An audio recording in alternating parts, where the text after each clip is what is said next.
Irish fans, welcome to Notre Dame Post Game Live. I'm your host, Will ND, and today we're going to be talking about the Irish's big win against the Syracuse Orange Saturday on noon at the Carrier Dome.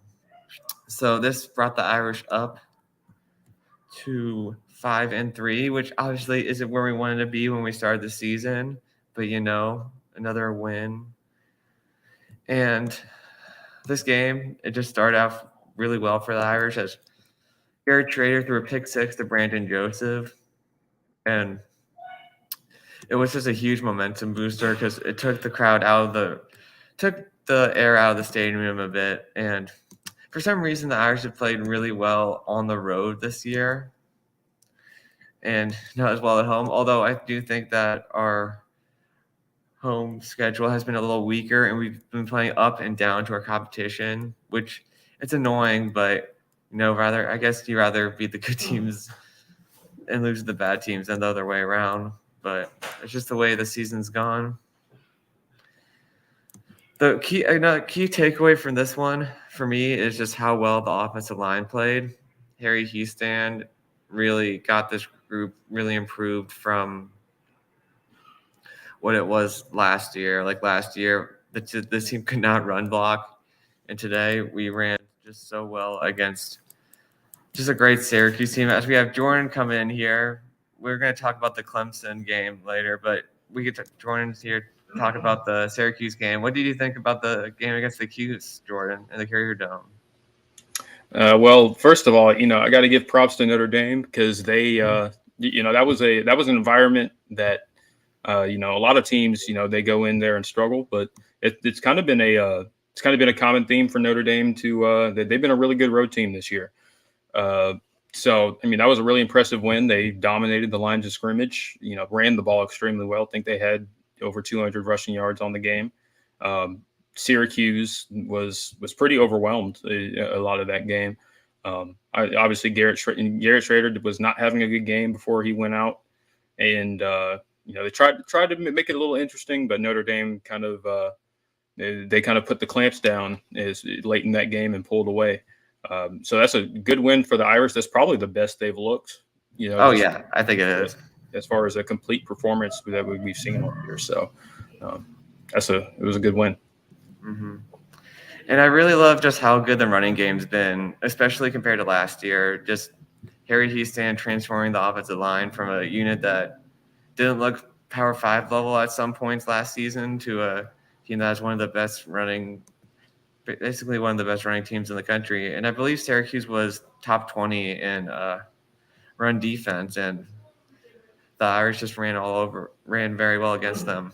One part that I really like about this game was Audric Estime had a tough game against UNLV, turned the ball over, and then we just gave it right back to him for the first two offensive plays, which is great for his confidence because I did not want to shoot a guy like Estime's confidence down because he's just so important. Like, he's kind of a little Jerome Bettis out there, just knocking guys around, dragging them.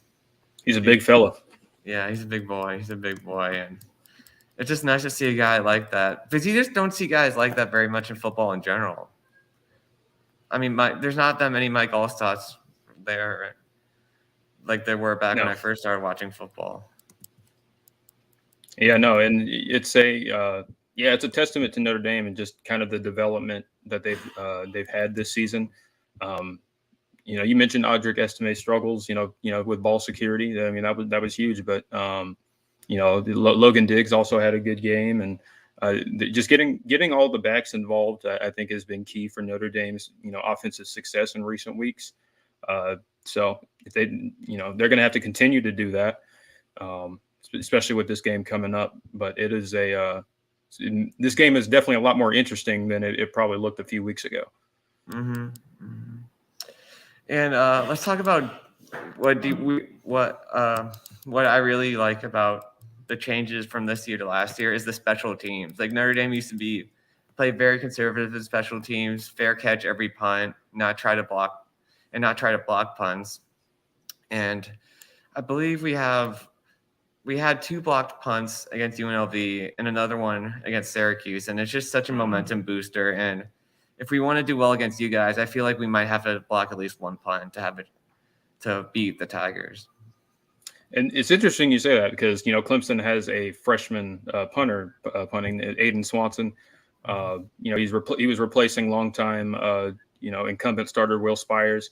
It's been a really up and down season up to this point, but in the past couple of weeks, he's really been booming. And in the Syracuse game, he probably had his best game. I think he averaged almost 45 yards of punt, or if I remember correctly.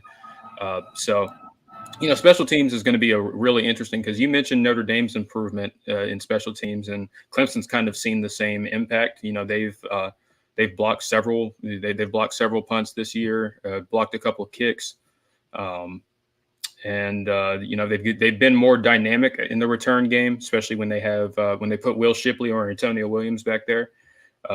So this could be a game of hidden yardage, two special teams units.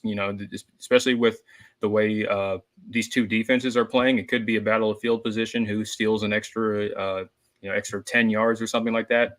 That's going to be a really interesting and kind of under the radar battle to watch as far as those units go. Yeah, one battle that I think you guys have the key advantage in is the quarterback position. As DJ, even though DJ didn't play great against Clemson, against Syracuse, he probably still played a bit better than Drew Pine did against Clemson. The worst part when I watch Drew Pine is he just stares at Michael Mayer when three guys are on him and hoping that he gets open, and he just never throws it to any other receivers, and then he just throws it away or gets sacked. So that's just one thing that I really hope that Coach Tommy Rees can work with them this week on just looking for Brandon Lindsay or just any of the other guys down there. Lorenzo Styles, just look at somebody besides Michael Mayer. I know he's great, but when he has really three guys on him, yeah. it's a lot harder to get it to him than just just pass it deep down to Lorenzo Styles, hoping for a catch. Because even that's better than just throwing an interception. And that's going to be key is distributing the ball because Notre Dame is going to Clemson, especially in the second level, they've been really up and down this season. In the secondary, I should say I think the linebackers are really good, but it's going to be important to get other guys involved because Clemson's going to they're not dumb. They know how good Michael Mayer is. They're going to have guys on him. They're going to try to take him out of the play. Out of some plays, you're not going to be able to go to him every play. He's going to get his, but it's still when Drew Pine does drop back to throw, he's going to have to be able to find other guys. And build rapport with those other receivers. You mentioned Braden Lindsay, Lorenzo Styles, Tobias Merriweather is you've seen more and more of him in recent weeks. So getting the ball out to the running backs and in space as well. They are very capable receiving options. And I think that's going to be important because you get to deal with Clemson's athleticism up front. You're going to have to get the ball out quick. So I think if Tommy Rees is smart, he's going to take the ball as much as possible out of Drew Pine's hands and, find ways to get the ball out fast and, get easy completions. I'm sure, take your shots if they're there, but, don't force anything. That's what I would recommend. Yeah. And please, Tommy Rees, please just make the right play call. Don't run power run with Chris Tyree. Yeah. I almost died because that was when they cut it to 7, and then we were in a power run with Chris Tyree, and I almost wanted to turn the game off. I was so scared we were going to blow it. I mean, from my perspective, I hope he does that against Clemson's defensive front. I hope he runs Chris Tyree right at Tyler Davis. That'd be fantastic. But oh my gosh, that was. But no, it's going to be this is a really interesting matchup. Two really phenomenal defenses, especially up front. So it's it'll be really interesting to see how these teams kind of navigate this game. And you mentioned DJ earlier. He's trying to get redemption. We all remember that matchup in 2020 in the COVID year. He fills in for Trevor Lawrence and comes up just short in that double overtime thriller. I'm sure he's looking to get some get back, if you will. So I'm excited for this game, man. It's going to be a good one. Yeah, Dabo said it was definitely going to be DJ. Oh yeah. Oh yeah. No, there's no question that DJ is the starter. I know people have, given the Syracuse game, if people, a lot of people that haven't watched Clemson up to this point are just like, oh well, there it is. There's the performance we've all been waiting for. It's Cade Klubnik time. But no, I mean, if you've watched enough of Clemson this season, DJ's been great outside of that game. He's been really smart with the football. But before last week, I think he was, lowest in the country, I think, in turnover where he plays. He was tops in a lot, tops in the ACC in a lot of, passing categories. He's really had a bounce back season. I think he kind of got in his own head a little bit last week. And there was some other stuff as far as, the way Syracuse was playing that might have affected his ability to really throw the ball the way he wanted to. But there's no question that DJ is the starter. He's been great this season. I think Dabo has more than reiterated that, and I think DJ has more than validated Dabo's trust in him. So there's no QB controversy at Clemson as much as some of the media talking heads have been saying. There's none of that. So I'm happy for DJ. Like, he generally seems like a good guy, but I really hope he has a no, I'm sure you hope he falls apart, but yeah, no, he's a great kid. He's had a he's been through a lot. Last season was a pretty nightmarish season. Just he did not play well, but there were a lot of things. It was kind of a perfect storm of things that did not go well around him as well. Offensive line was a revolving door for the first 8 games of the season. He himself, was dealing with a torn ligament in his throwing hand and a bum knee. So I think it was a strain. I don't remember what I think it was. Might have been a strained PCL. Maybe one of the Clemson fans, and I know that I see a couple, can correct me. Dealing with injury, he was also 30 pounds overweight.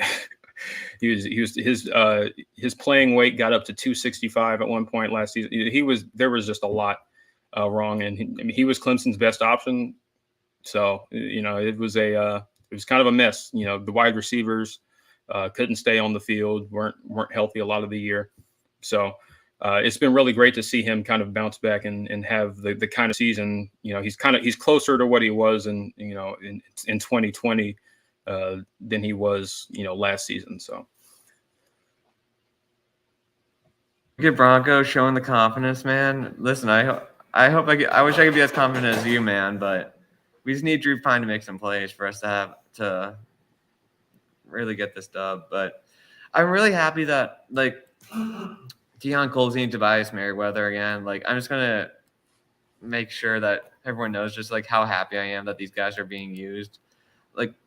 Chancey Stuckey has done a great job, making the wide receiver room much better than it was last year. Because I don't know, last year felt like the guys were only relying on their athleticism, but with these new guys that we got in, I really feel like we have more dynamic options at receiver. So I wouldn't, and Wicked Bronco makes a good. I think Notre Dame is the best defense Clemson has played. I wouldn't say it's by far. I do think that NC State defense they played in what was it, week 5 is pretty comparable, not from a talent perspective, but from I think NC State's experience, and they're really stingy defense as well. But yeah, this is going to be a challenge as far as as far as it's kind of a talent step up. So, but I think Clemson's offense is good enough to move the ball on Notre Dame's defense, but it's going to be about finishing drives because when the field shortens, being better in the red zone, being better than you were against Syracuse, that's for sure is going to be the difference in whether or not Clemson puts up points in this game. So at least a decent amount of points. It's going to be good on good with Notre Dame's O-line and Clemson's D-line, and it's going to be bad on bad with Notre Dame's red zone D against Clemson's red zone D. So I feel like those might be the two keys of the game. Yeah. So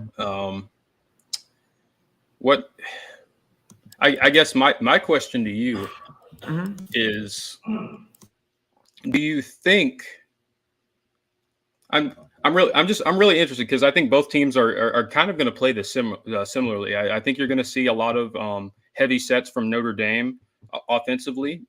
You're going up against a really good defensive front. You want extra blockers and you want to establish the run game because that's what you do best.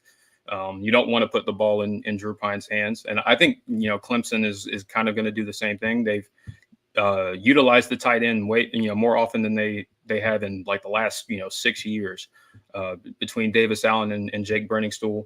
And they've both been pretty good receiving options. And Davis Allen is a phenomenal blocker. So, I think both teams are kind of going to play this similar. I don't think either team is going to try to, throw the ball around the yard. So who do you think? It's really interesting because I truly think that Clemson's offensive line has improved, improved tremendously.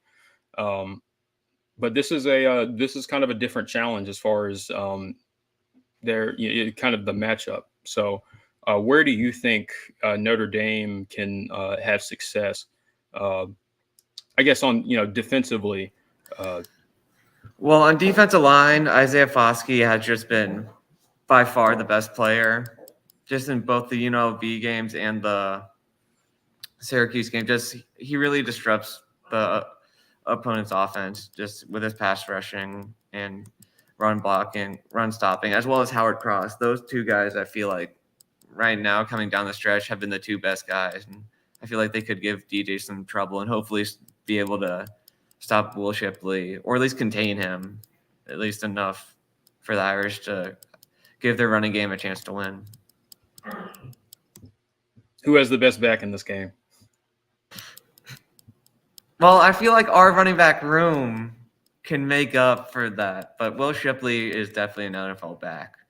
And I hope that one of our guys can have a bigger game than him, but just hopefully combine that they can offset how good Will Shipley is, man. But obviously, I wish we had a guy like him. I didn't even think about that.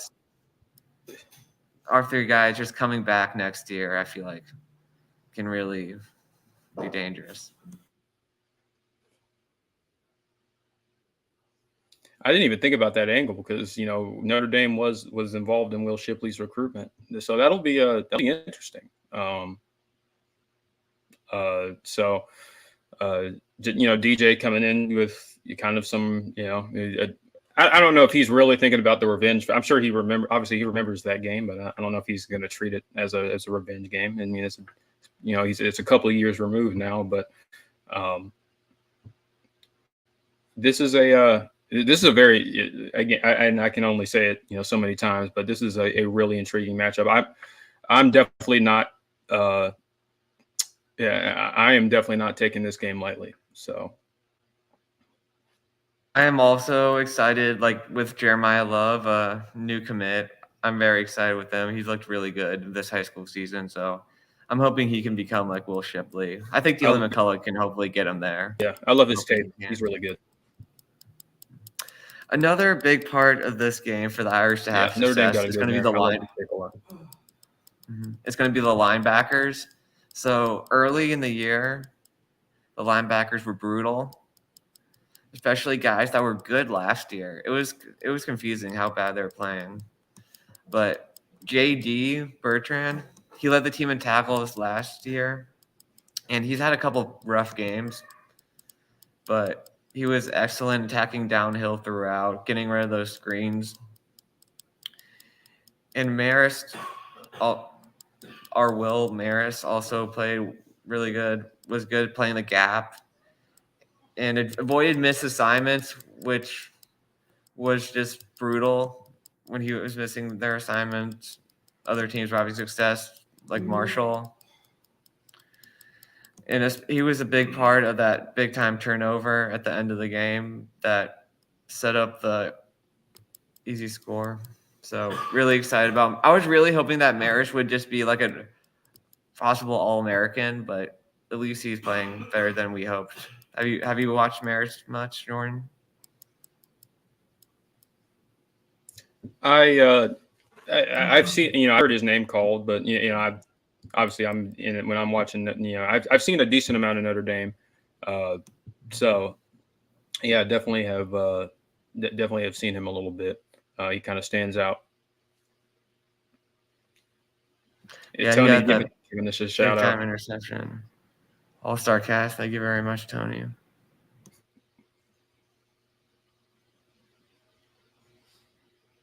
Like, I don't know, the red zone just really, that's the one thing that scares me about this game is that they've converted Scares all me too. 20 other red zone trips into scores, and 17 out of those 20 red zone trips by opponents with touchdowns. So hopefully Al Golden can really scheme up a good plan to stop the red zone. Like, what's been the reason that Clemson's been missing the end zones? Is it DJ? Is it the running being stopped? Well, I would say it's kind of hard because there's been a lot of when Clemson's offense has had sputters, it's kind of been it's kind of been a combination of just questionable play calling at times, but and also just kind of being situationally guys making uncharacteristic mistakes. So I think cutting those down is going to be key, because over the course of the season, Clemson's offense has been pretty productive, but they've just had their moments, and it was really just the Syracuse game was really just a pretty was a pretty rough kind of fall, at least from how they played in their previous games. So hoping that's not a trend, and that's something that they correct.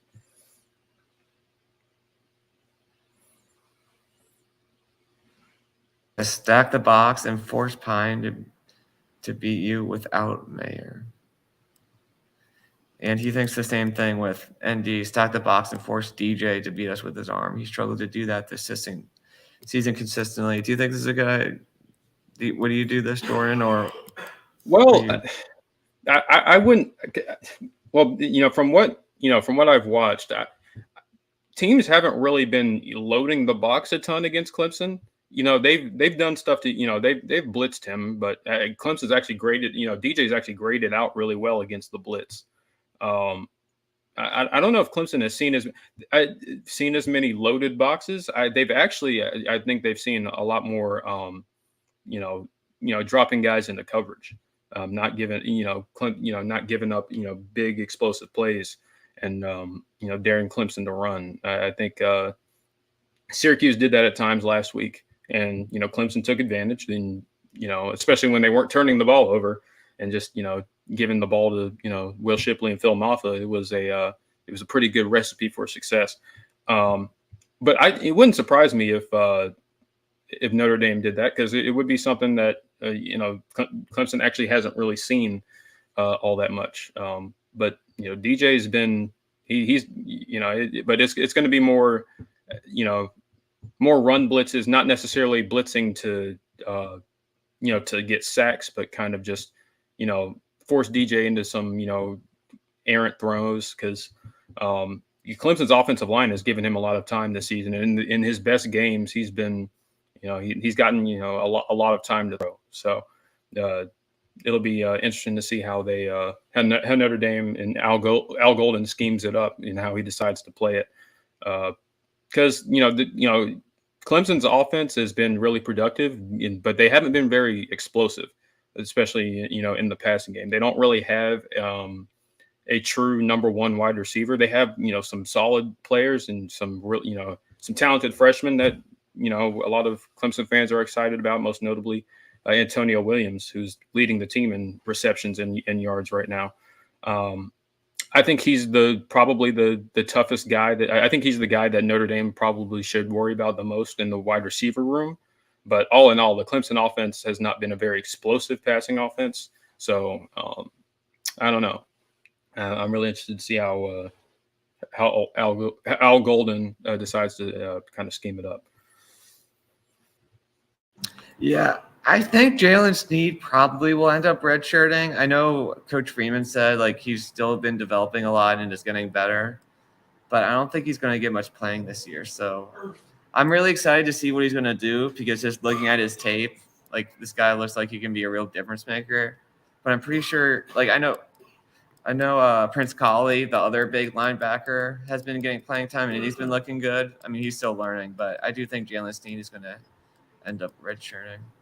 But have you seen much did you see his tape at all? And did you think that Clemson wanted him? Wait, who? Jalen Sneed. He was the best player. Oh yeah. I think I'm pretty sure we offered him. I don't know if that was ever a recruitment that Clemson got far in. If I remember correctly, I don't. It's been a minute. But yeah, he was really good. Yeah, he was really good coming out. So, do you think that you guys having a bye week will affect the play at all? I mean, I think so. I mean, Clemson has been, under Dabo I think they've only lost one game, I think, off of a bye week under Dabo.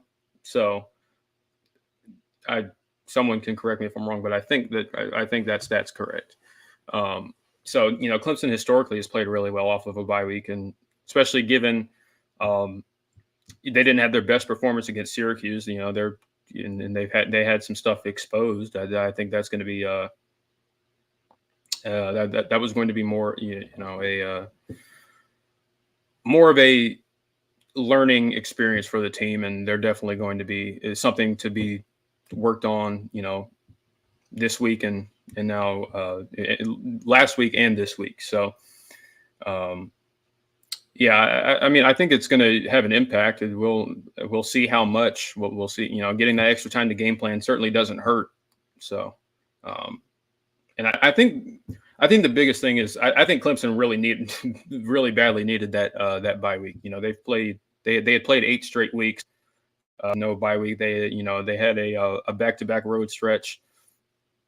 In there, and, they played a lot of their toughest division opponents in the front part of the schedule. So I think they kind of needed this week to get guys healthy. Barrett Carter didn't play against Syracuse with a concussion. So it's good that he's getting, he's getting 2 weeks to kind of recuperate, and now he'll. I expect him to play. So I think Clemson, based on what I've heard, is going to be pretty relatively healthy. We'll see what happens during the week, but we'll be relatively healthy, at least healthier than they've been for a lot of the season. So definitely doesn't hurt. So with Notre Dame struggling a bit against the backup quarterback, do you think that there's any chance that Dabo will make the switch again like he did against Syracuse, or do you think he's definitely sticking with DJ? Well, yeah, I mean, I think he's definitely, sticking with DJ. But, if DJ comes out and throws 2 interceptions and fumbles the ball and makes poor decisions again, yeah, he'll get, set, especially if the game is getting out of, hand like it was against Syracuse. Yeah, I mean, but I don't expect that. I think that was kind of – I don't think that DJ is going to show up on Saturday. But, I didn't think that DJ was going to show up, on last week. So who knows? But I seriously think that was kind of an outlier. A Syracuse player pleated his hand earlier in the game, and it didn't seem like he threw the ball very well after that. I think but he also made some really poor decisions. So I think getting the bye week to kind of just, kind of settle down, I think is going to be good for him. I think he'll be fine. Yeah, I was also saying that because, like the Irish struggled against Mackenzie Milton last time, and And then the Syracuse backup, what was his name? Del Rio Rio. Wilson. Yeah. We also struggled against him a bit, but to be fair, Golden was able to adjust and stop him in the fourth quarter. But when he first came out, man, he was going crazy, and I was worried. But that Maris interception was huge, man. If Maris can make another play like that against Clemson, that would really help the Irish out. Ooh, what do you think of this? What were you gonna say? Sorry.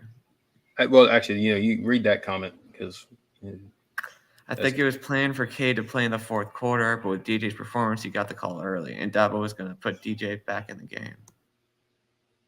It's possible. I mean, that's probably likely because it's always been the plan this season to get Cade in the game as when they could. But unfortunately, in some of the games that they've played, it hasn't really. They haven't really gotten that opportunity. So, in that case, it was kind of necessary. So, yeah, I think that's a good point by Big Nick. But I was going to, we're both, degenerate gamblers. So you want to, me and Will both we bet like little stuff on the side. We're not like we don't have gambling addictions or anything like that. But I wanted to. ECU came through for me this week, man. ECU came through.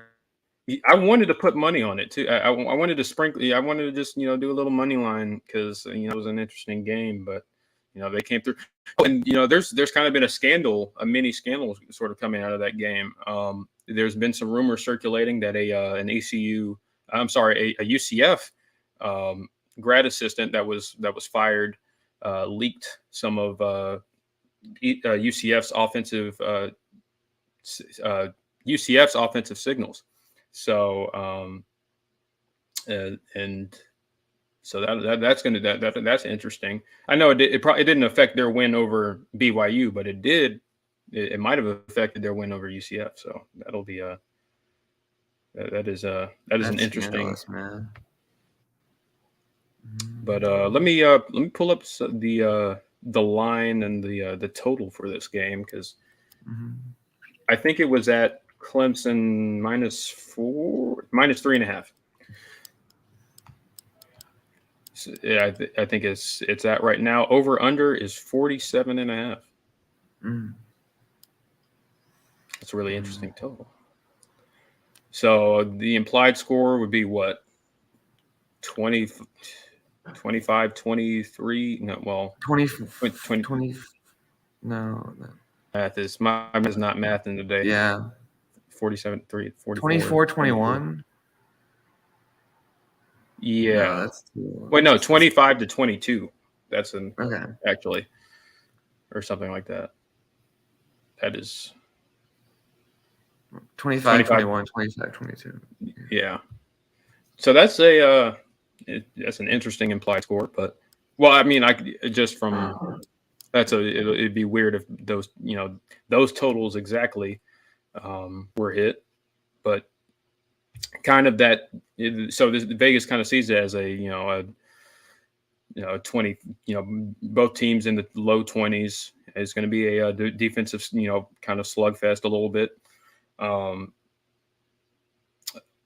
What do you think? What do you think about first of all, what do you think about the total? Because the spread could be a little bit more, a little bit more spicy. I feel like it could be a little higher, but I could definitely see a game like that. And I think who do you think benefits more from that game? I think probably, I don't know. If this game got pointsy, I would say it favors Clemson. Yeah, that's what I was leaning that way too. But if it goes, I think it would be best for if this was a low scoring game for Notre Dame, because if it gets pointsy, you're going to be passing the ball more, and Clemson's passing game isn't elite. It's not Drew Pine's passing game. It's not on the level of Drew Pine, and I don't want to make this a Drew Pine slander, but but he's not going to be a guy that could win Notre Dame a shootout. Just don't, yeah. I wanted for Steve Jelly to get some playing time in that UNLV game, but it just didn't happen. But he did hand the ball off at the end of the game. Does the coaching staff well, I'm obviously they don't think he's ready, but what do you think? Is he? I mean, I know he was a 4-star. Was he a 4-star coming out? Four-star So I coming mean, out.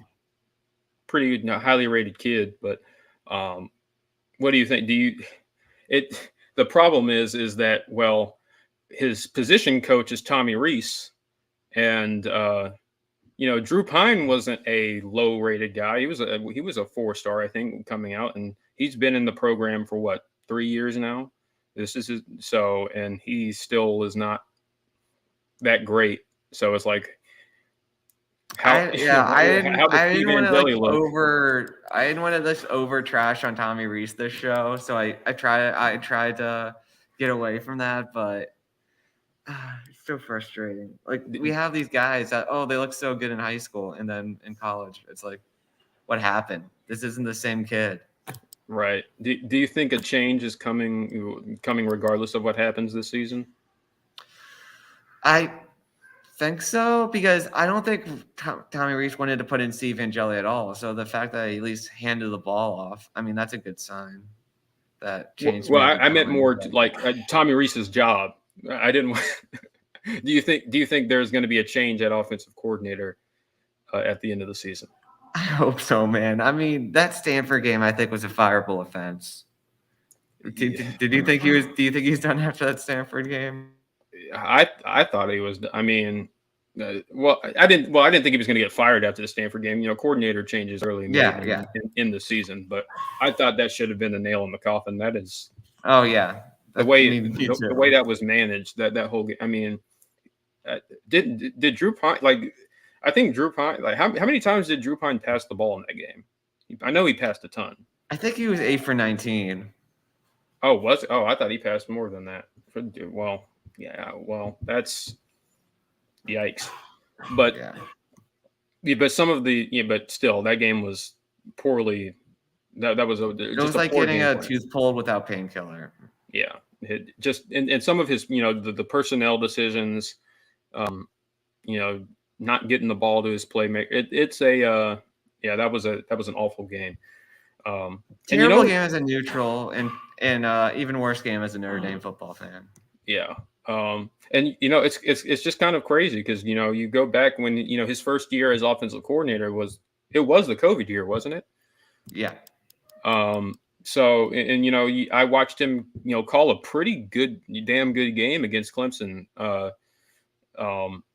And he outcoached Brent Venables in a lot of ways in that game, and so I was like, wow, he's got a bright future as a coordinator. He is an up and coming guy, and I know that was too. That was the feeling around the program, and since then it just even going back to last season, especially Notre Dame went on that stretch. I remember they were putting up like 40 a game.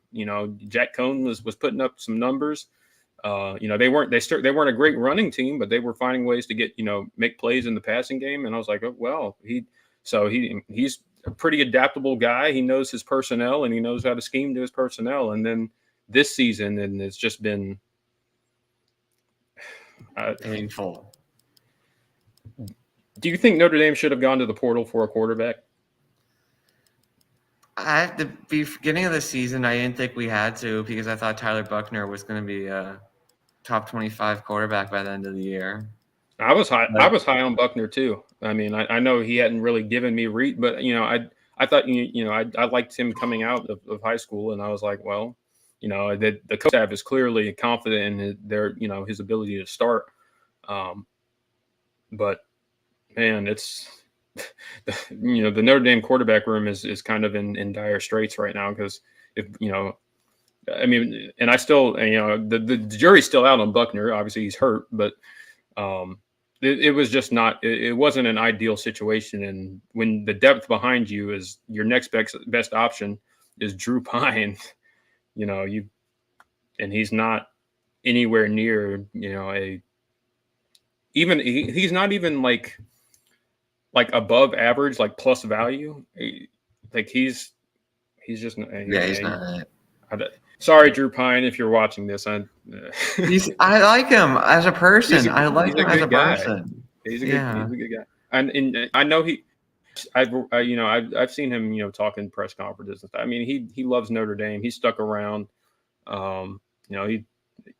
He wasn't given the starting job, passed up for a freshman. He could have entered the portal. So, that kind of loyalty is very respectable, and especially in this day and age where, it's especially at the quarterback position, where if you don't get the job after a year or two, you're gone. I just wish he didn't look like me in there, man. Like, all right. But yeah, I agree. Wicked Bronco. I do think also Lindsey. If we can get Lindsey back in, he didn't play at all against Syracuse. I think something's injured for him, but if he's not on the field, he's one of your more speedy guys. So yeah, having that kind of definitely think that if these three guys are eased well, we can win. It's just can Drew Pine do it, man? Can he pull through? What was I gonna say? Lost my train of thought. Oh, I remembered. I am fearing the amount of Clemson fans that are going to be in South Bend. Have you talked to guys that are going? There's going to be a good amount. There was a big fuss, earlier in the year, because Notre Dame, the allotment they gave for Clemson fans was kind of low.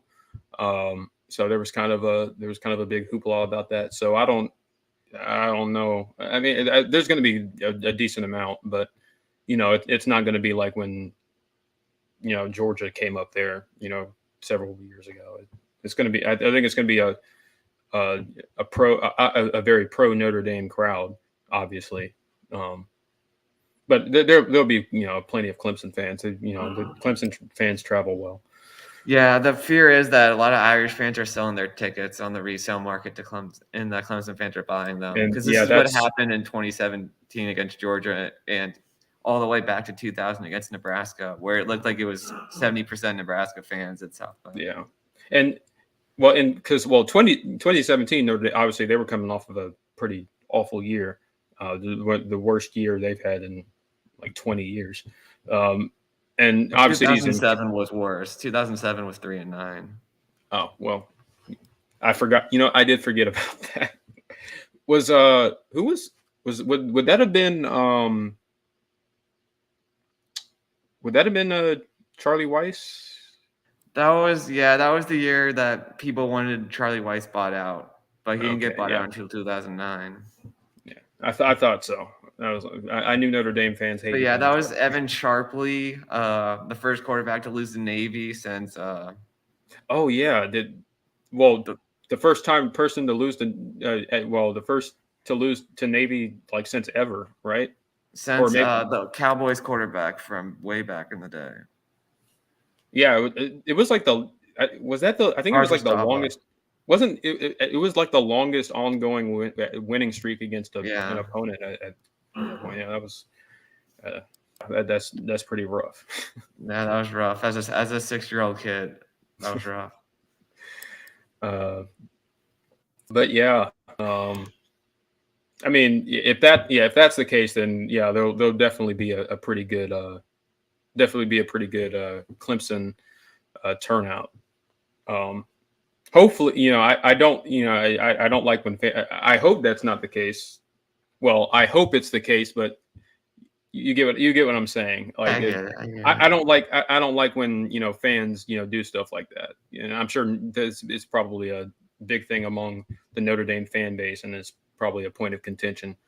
Because it's kind of the wine and cheese crowd that's selling their tickets, and they don't they're just there for the they're not really there for the football game. They're just there to take pictures, and it's like just a fun day. But so I mean, I get it for Notre Dame. They want like 5-year-old and 6-year-old kids to be able to be there and have fun.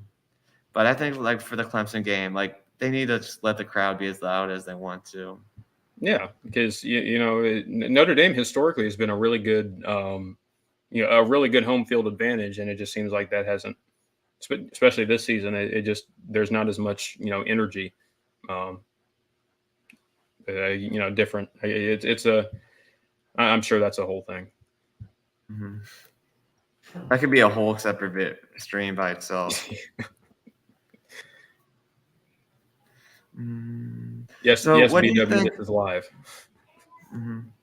What do you think about the offensive coordinator at the new coordinators at Clemson? What do you think the job that they've done? Does anything look different at all, or is it mostly the same operation? Oh well, yeah, things definitely look different. I guess we'll start. I'll start with the offense because that's kind of been the thing that that was the biggest question coming into the year. Yeah, the offense operation.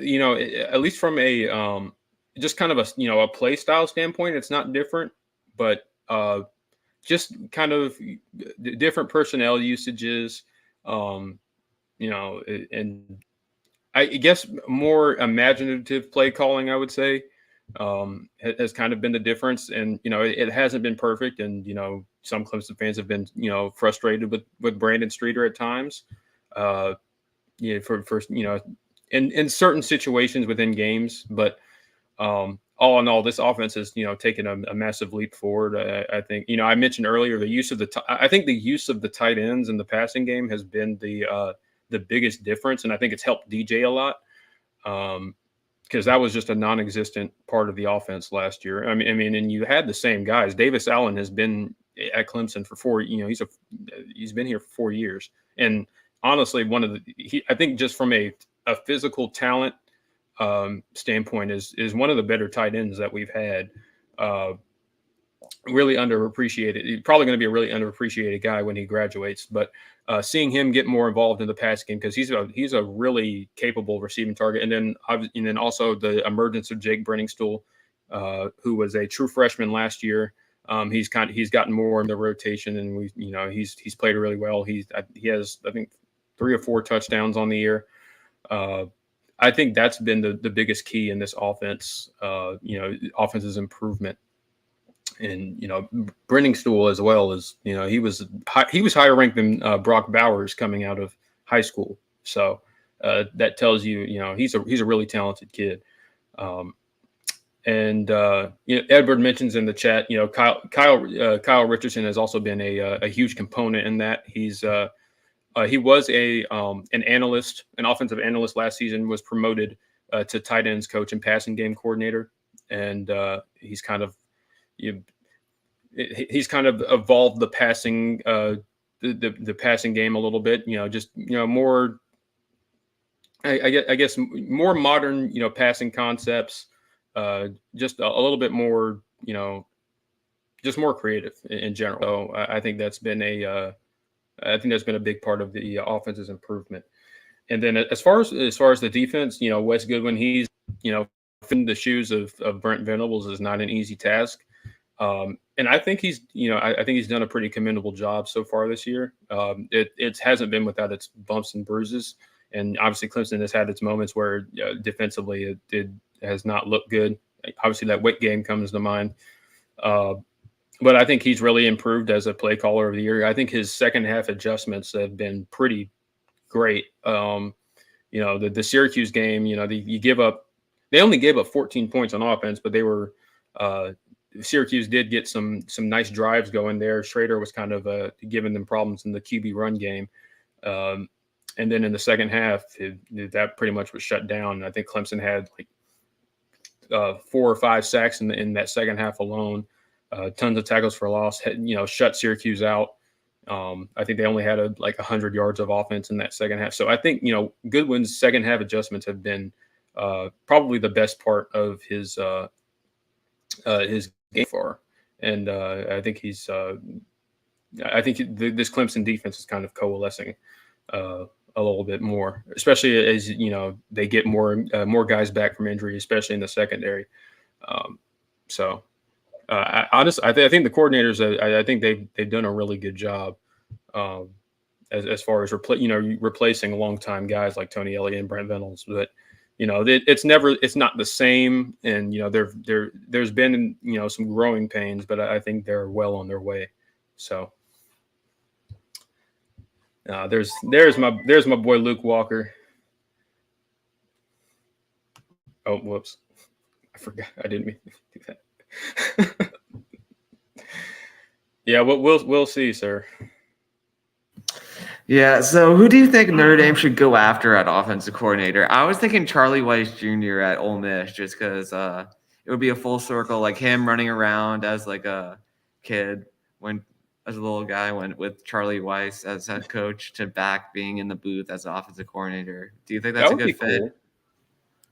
I mean, I think it'd be a great fit. Obviously, he's very familiar with the program, but Wicked Bronco kind of stole my idea. One of my ideas, the TCU offensive coordinator, Garrett Riley. I think that would be phenomenal, and I think that would really. I know because Notre Dame fans have been clamoring for a more modern, explosive offense for a while now. I mean, if you go look at what TCU is doing right now, I know Sonny Dykes is kind of Sonny Dykes is that's his background, and I'm sure he has a huge hand in that offense, but it doesn't hurt to get the guy that works for the guy. So I think that would be really good. And plus, Garrett Riley, being Lincoln Riley's brother, I mean, that family, they know offense. It's not like he's just kind of a puppet. I think he would add a much needed new dimension to Notre Dame's offense. Mm-hmm. Let's see. Jeff Scott may also be available. That's true. Jeff Scott. Yeah. That's probably over. I hate it for him, but hey, if he wants to, if Notre Dame doesn't offer him, Clemson will take him back. Offensive analyst Jeff Scott at Clemson. That doesn't sound. Yeah, it has a nice ring to it. I'll take it. I think we stopped paying Charlie Weiss in 2017, but yeah, that was a bad decision by a former athletic director. But wow, it was 8 years. The buyout, yeah. the buyout was over 8 years. Oh my god, it was rough, man. But yeah, we're happy with Josh Schwarbrick now as our new AD. I didn't even know that. I didn't know it was that. I mean, I knew they bought him out, but I didn't know it lasted that long. It was good bad. Lord. I thought Florida State, and I thought Florida State was paying, still paying Willie Taggart. I thought that was insane, but wow. We're happy now with Marcus Freeman, though. So as long as we get this OC hire right, I feel like we're going to be contending soon and not just being in the playoff, but actually trying to win in the playoffs. No. I like that idea. Go get Jimbo. That's a great idea. Do you think Jimbo if you can get Jimbo, if you can get Jameis Winston and to have another year of eligibility and he'd come down and play in that offense, then maybe. Do you think Jimbo gets fired at? No. They're stuck. They're stuck with him for now. It's the bed they made. They gotta lay in it. I know that it's like A&M has money, but that is a stupid amount of money, and that's if you do that, you're pretty much setting yourself back like 3 or 4 years as far as being where you want to be. A&M is trying. They're the way they're investing, they're trying to compete for SEC national championships, and if you fire your head coach, with this much, left on his contract, that kind of stuff really does numbers to your roster. You're going to have a ton of departures, and you're kind of, those highly touted recruiting classes you've been pulling in, you can say goodbye to those. So. I actually wouldn't mind Scott Frost if he could recruit, but do you think he doesn't like? that's the thing. He doesn't like recruiting. He was a very lazy recruiter. Okay, then no. So What's up, if Tim? you hire guys under him that will recruit for him, then maybe. But don't expect him to put up a whole lot of work. What's up, Tim? That sounds like Brian Kelly, honestly. Bro, if we beat you guys, if Notre Dame beats Clemson and then Bama takes it to LSU, that'll be a fun night in South Bend. But I'm sure it would be. mm-hmm. For my sake, I hope that doesn't happen. Yeah. Because but I can just imagine, like, if we're up, like, the score, seeing, hearing right. it, because I'm going to be at the game. That's right, Mark. He misses BK so much.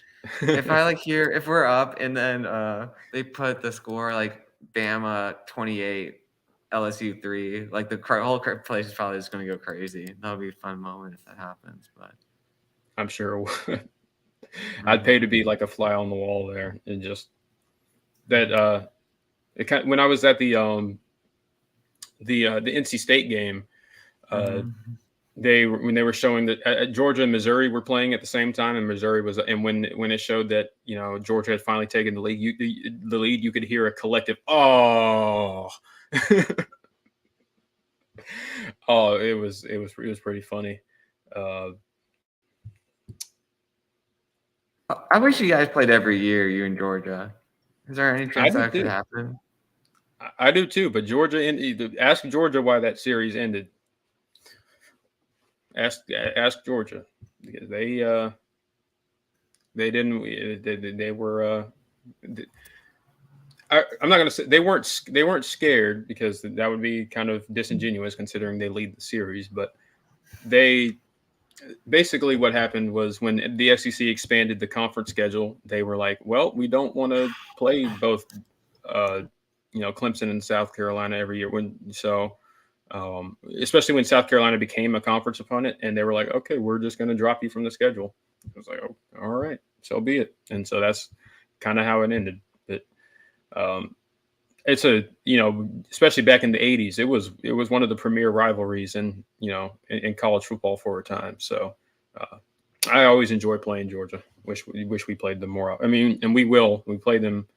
I think we have a home and home later in the decade. We play them in 2024, I think, in Atlanta. So they're kind of doing stuff to bring it back, and we played them twice last decade too. So I feel like he'll get booed. I don't know if he would get banned though. Yeah, he'll definitely get banned. Booed. Man, if LSU won that game, that would flip college football on its head for sure. Yeah, and probably flip you on your head, because I would die inside. It's like you couldn't do this. I would be a big fan of whoever wins that Georgia-Tennessee game for the. Oh yeah, I don't know who I want to win that game, to be honest, because I mean, traditionally Clemson has no history with relevant history with Tennessee. It's not like there's a rivalry there, but man, I don't know. Part of me just wants to. Them Tennessee fans have gotten a little. They've gotten a little excited. That's all I'm gonna say. I wouldn't mind if they got humbled a little bit, even if it's against Georgia, who Clemson does have a rivalry with. So, is there? Do you think was there ever any history of Clemson going to the SEC? Or yeah, when the SEC expanded, there's a lot of stories of how it kind of went down, but there were I think Florida State was also involved, but I know that Clemson, there were some talks of Clemson potentially joining. South Carolina vetoed it, and they basically had, within the contract, they had the right of first refusal, and so there was some. I think back in the 90s there was a possibility, but yeah. Yeah, see Clemson 22 in the I don't know all the details, but there was some there was definitely some talks going on of that possibly happening, and it got shut down.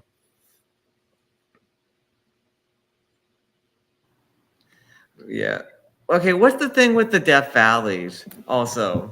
By the way, that would be awful to hear if that Well, did happen. we talked about things that you could dedicate a whole podcast to. We could or a whole show to. Yeah, you could definitely dedicate a whole show to the history of who's the real Death Valley.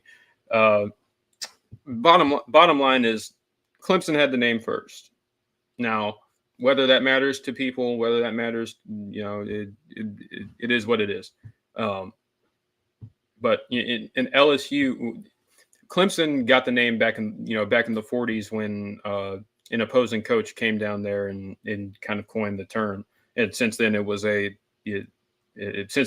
just kind of stuck. And then in LSU, the story goes that LSU always called their stadium Death Valley, DEAF, because it was so loud, and it kind of morphed into Death Valley over time. So that's been a kind of a point of contention. It's LSU certainly had their stadium is very hostile. Obviously, they have one of the best environments in college football. So I don't.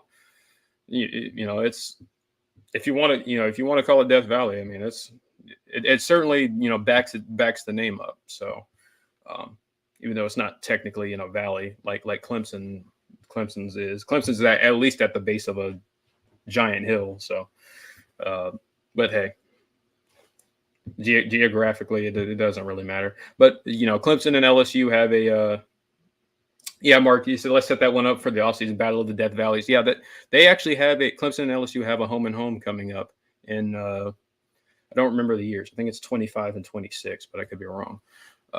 So that'll be interesting because neither team has played each other in the other's home stadium. So that'll be an interesting one. And they've played in New Orleans 3 times. So, but they've never played in the other's home stadium. The tiger at the middle of the field does look cool, though. I'll give them that. Oh yeah, no, that's an iconic. Yeah, that's an iconic logo. It's really cool. I like it, and they have a live tiger, Mike. Mm-hmm. Well, Jordan, let's get back to our game. What do you think the final score will be? Man, this is going to be. I've kind of gone back and forth because I felt more confident about this game, last week, and I tried not to let single game results kind of affect my thinking, but I do think Clemson wins the game. I do think they'll be more, however the game looks like, Clemson will be able to manufacture more on offense. I'm going to say, I'm going to say Clemson wins 27. I'm going to say 27-17. 2 scores. Ooh, that would hurt. I do think Clemson covers, but it could be. I do think it's going to be one of those situations where I actually think it'll be competitive. It's really competitive in the first half. Maybe even Notre Dame has the lead, but I do think Clemson's ability they've shown the ability, especially in the second half, to really put the clamps down, and I think that's kind of what happens. The way I see it is Notre Dame, they kind of get some, maybe they get some success running the ball, in the first half and really kind of, getting some decent gains. And maybe it's I don't know, maybe it's a 17-14 Notre Dame game at half. Well, maybe they don't shut them out in the second, but something similar to that. And then Clemson, pulls away in the second half, makes second half adjustments. That's kind of what they've been all season. So I think that's kind of what it is. That you saying that scares me, man, because I always feel like we come out of the second half slow. I mean, especially like we did against Ohio State. Like we had a great first half, bad second half. But against Syracuse, we did have a good fourth quarter. Like we did finish strong. So I'm hoping we'll do that. But I'm thinking Blake Grupe will avenge himself for the miss early against Syracuse, and I do think I'm going to go 27-24. I know Wicked Bronco was kind of thinking similar to what I was going, 28 to 20. Yes, 24. pretty much the same score. Yeah, but this is a game that obviously Clemson can very easily lose. But it's really just I think it really comes down to who gets the most out of their quarterbacks, and I think Clemson has the advantage there. I think they'll be able to make the extra plays that are needed, and I think they'll and especially think given that Clemson's coming off of a bye week, I think that helps a lot as far as a game preparation is concerned. So. Yeah, I do think that Tommy Rees is going to have to stop calling play calls that he knows that Drew Pine can't make. Like stop calling those, like only do play calls that he's had consistent success with. Because I felt like he got a little overconfident with Drew after the Carolina game because he did make some good throws, but that was against a bad defense. So yeah, just keep it easy, keep it simple for Drew Pine, and then get the running game going, and hopefully some yards after the catch with Merriweather, Colsey, Lindsey, and Styles. But I like this point from Wicked Bronco is like which ND shows up and which DJ shows up. Yeah. If we show up like we did against Syracuse and Drew Pine has a good game, I do think we win. But it's all about Drew Pine, man. It's all about him just not losing the game. Yeah, and this is a really this is a different kind of matchup, obviously, because honestly, I think both teams. This will be a battle of the trenches. I think, obviously, obviously Notre Dame always has a great offensive line. I think Clemson's offensive line is as good as it's been in a long time, and they're both going up against really good defensive fronts. I think it's just it's going to be it's going to be who wins those battles, and that'll be the difference. Who gives their quarterback extra time whenever they do drop back to pass? Who opens up running lanes? And it's going to be a dogfight regardless. I think just even if regardless of what the score is, it's going to be a physical matchup. So the Clemson fans are looking very confident. Let's see, 38-17. Wow, I'm not. I mean, hey, I'll take it. If we put up 38, I feel really good about Clemson's the prognostication for Clemson going forward. But I don't know. I mean, David Wood asked, "Is Barrett Carter healthy?" Well, he was in concussion protocol last week, so presumably he should be. Yeah, if he was there.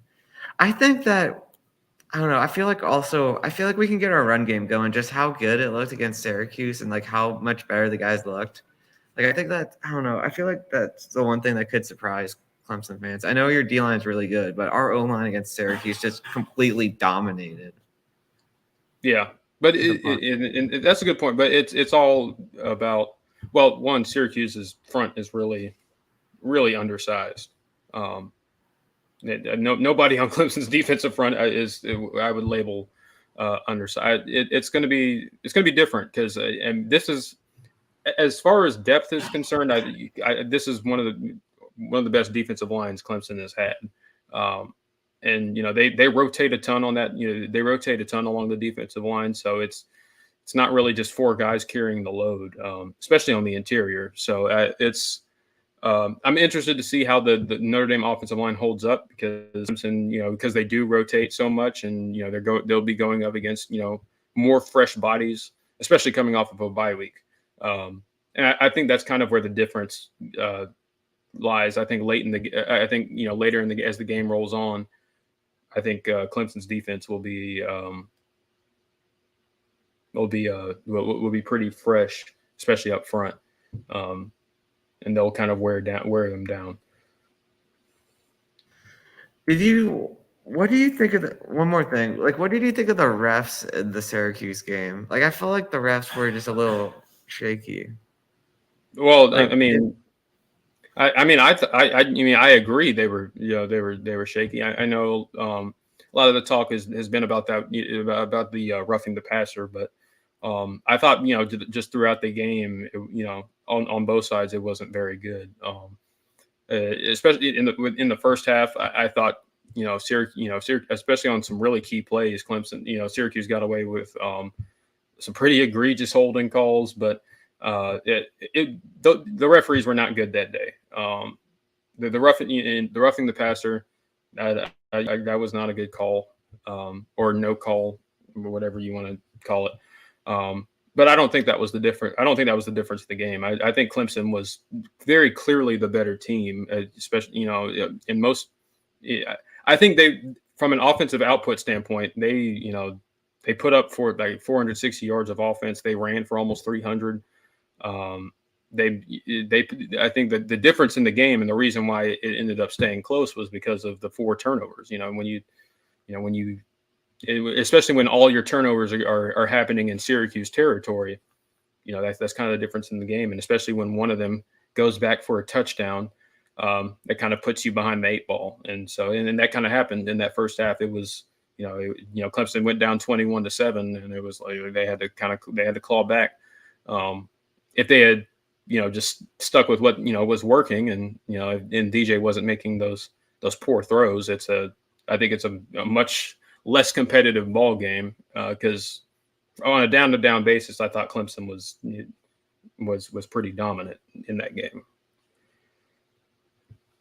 I mean, I don't know. I was going to say about Notre Dame fans. A lot of Notre Dame fans are complaining about the refs in the game at the Dome as well. Yeah, the officiating has been the officiating said, the officiating has been a problem this year, and it's been a problem for the past couple of years.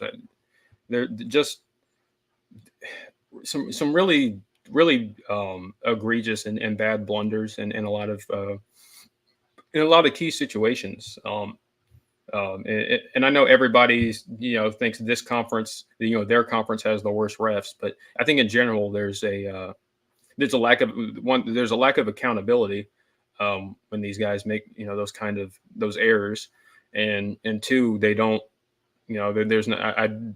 they don't really get trained enough, and they don't really they're not full-time employees, so they don't really spend all their time really studying and understanding the rules.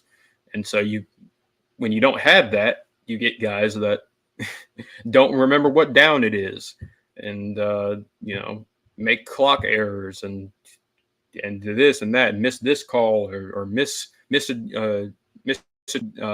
rule, or something like that. So it's a huge problem. But so I hope it's a very cleanly officiated game. Oh yeah. Obviously we both do. Yeah, I mean, this is the biggest ACC game of the year. I mean, it's not like an ACC game, but like this is the biggest game that the ACC referees are going to have. I mean, that's along what side the championship, of course. Yeah, and Clemson's trying to. What is Notre Dame's regular season win streak against ACC opponents? They haven't. It goes back to the 2017 Miami game. Yeah. Oh, that's such a bad game. Been a long time. Yeah, been a long time since Notre Dame has lost to an ACC opponent in the regular season. But so that'll be. Yeah, I actually don't know if it'll be ACC refs in South Bend. I'll have to look that up. I'm pretty sure it will be. I think it will be. Yeah, I'm pretty sure every Notre Dame game either has ACC refs or the other school that we're playing is refs. Yeah. So you have to think. You think it would be. It's been ACC. It's 2 ACC teams, and in the sense that Notre Dame is, at least associated with the ACC.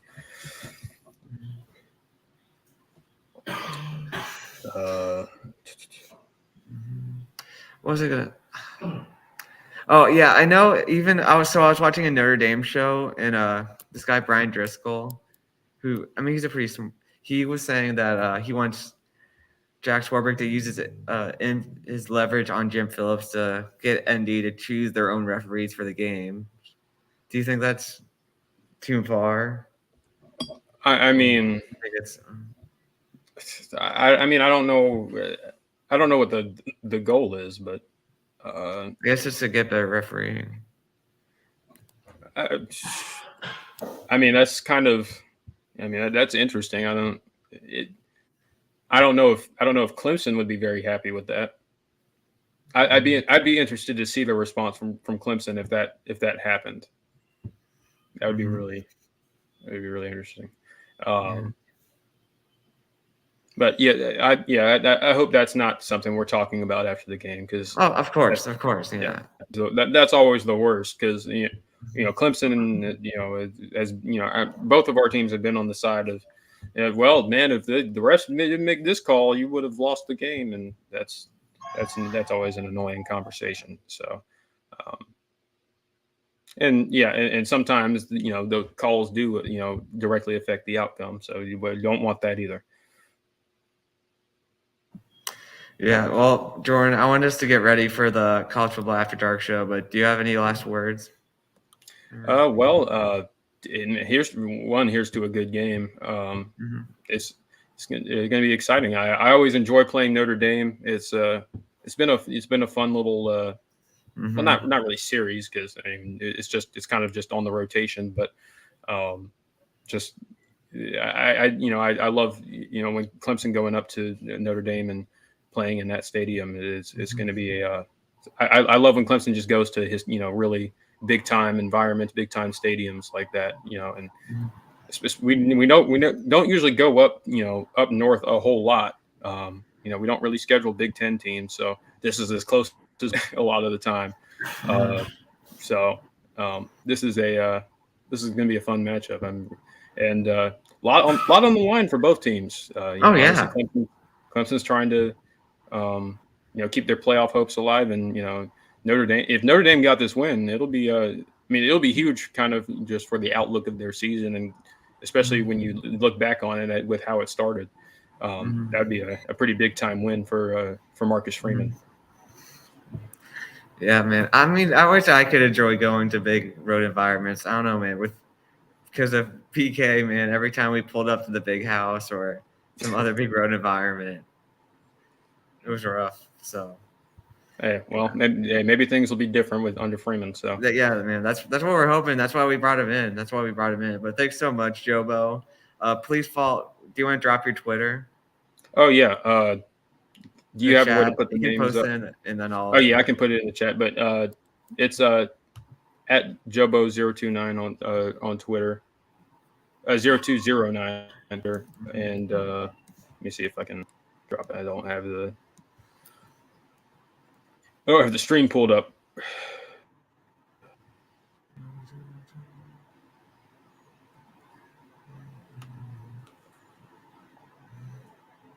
You can do it in the private chat.